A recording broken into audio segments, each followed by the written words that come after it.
안녕하세요. 저는 앉아서 세계여행하는 국제시민의 바이다몬입니다. 오늘은 굉장히 특별한 배경을 가지고 있는 친구를 한번 초대해보도록 하겠습니다. 안녕하세요. Can you introduce yourself? I'm Luke. I'm from the US, Australia, and Fiji, India, Indonesia. So definitely growing up all over the place. And I've been in Korea for 2 years. Can you explain your citizenship? Well, I was born in America, but at the time my parents had just become Australian citizens. So I was able to get 2 passports the moment I was born. India, or both of my parents grew up in India. Although my dad's side is British, my mom's side is Indian. But India used to have a rule where if you go to another country and become another citizen, you have to give up your Indian citizenship. About maybe 10 years ago, they changed the rules in India and they said, look, if you used to be an Indian national before, you can apply to get it back. However, if you live overseas, you get what is called an OCI. So it's Overseas Citizen of India. And it's the same thing as a passport, except it's like 3 pages. So because my parents got that, I was able to get one for myself. Now I have 3 passports. When you were introducing yourself, you put some words that like Fiji and some other countries and how all that came from. My parents do a lot of missions, NGO charity work as well. So that is all over India, Indonesia, Fiji. And the places where we spend most of the time living is kind of between the US and Australia. So that's why it's sort of 5 countries every year, every 2 or 3 months or so it's changing. So when you meet people, hey, where are you from? Which country do you choose? It changes every person that I talk to. Because, no, like really, if I'm talking to an American, they ask where you're from. I'm like, yeah, I'm from the US, I'm from America. If I meet an Australian or a New Zealander, I'll say, yeah, I'm from Australia. It's not a lie. If I'm in India, for instance, everyone assumes, okay, you are probably Indian. What about the Korean? So, in Korea, normally I will say the US. Why? And it's where I was born, and also the accent is American, so it does confuse people a little bit if I say I'm from Australia and they go, oh, so where's the accent? But then you moved to Australia right away. But how did you get that accent? Because since I was born, it was that 5 countries a year, traveling all the time. And then I can give you a tip for Korean. You can say that you are from Indian, Australian, American, and you mix it all. So you can be the Indie-Rollican. Maybe not. Failed. Indie-Rollican. You could choose many countries to live, and then you choose Korea for 2 years? Yeah. Can you tell me why? It's a little bit of a strange reason maybe. 8 years ago, I'd seen my first Korean film. And from that moment on, I really fell in love with it, and I started watching more and more. So when I started looking at languages, I realized I already know a lot of Korean films. I've heard the language often. I see it sometimes. I can kind of almost read it. So I thought, well, if I'm gonna pick a language, I could do this.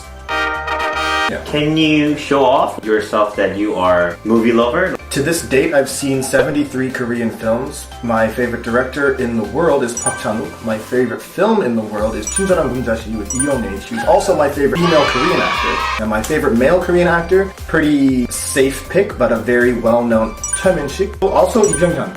I was able to join a film club at Yonsei while I was studying Korean here. Well, the thing is, that club is just actual Korean Yonsei students. So this is not part of the Ohakbang.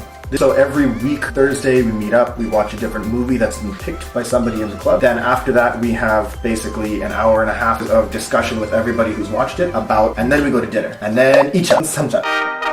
Can you explain why you like Park Chan-wook? His attention to detail and style. I've seen many of his films all the way back to one of his student films. You can see from the beginning he has a style, a type of vision that he wants to put forward onto the screen. And especially with like Handmaiden, Agashi, that movie is so stylistically incredible. You could pause it almost any time and it's art, just a vision. What does it mean, that vision? That encompasses like the story and the cinematography. It is true when you put that time and effort into the way and the angle and the lighting and the mood of each shot, it can really elevate a scene far beyond just shooting people talking. You can suddenly turn a normal conversation into something that is his colleagues, his composer, Ho Yong. He is the composer for Agashi and 친절한 금자씨, Old Boy as well. Those three movies I have the soundtracks for and I listened to for years. Because for me, I play piano, guitar, drums, and I was a singer as well. Yeah, I care deeply about the music. So just as much as you need a good story, you need a good soundtrack. That is likely to pull me into a movie just as much as having a good story and good acting and good filming.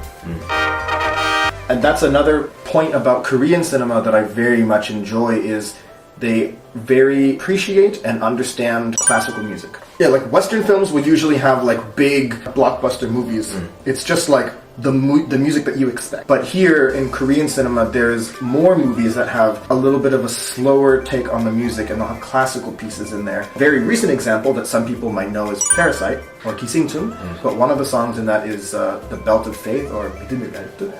And that is a 7-minute long classical piece that is just incredible. You would not normally get that in a Western film. You are complimenting about the Park Chan-wook so far? Yes. So you don't like Bong Joon-ho? No, I do. I like Bong Joon-ho. It's true, Park Chan-wook went to Sogang University and Bong Joon-ho went to Yonsei. But yeah. That's a detail. Oh, other fun fact. The film club that I've been a part of for the last 2 years, Prometheus, is the same film club that Bong Joon-ho was part of when he was in Yonsei. Cheers for that. Cheers. So he's your 선배. Yeah. Say something to your 선배. Yeah, no, absolutely. I'm very, very happy that they got the SAG award just like 2 days ago. What is 기생충 for you? With one word. Oh.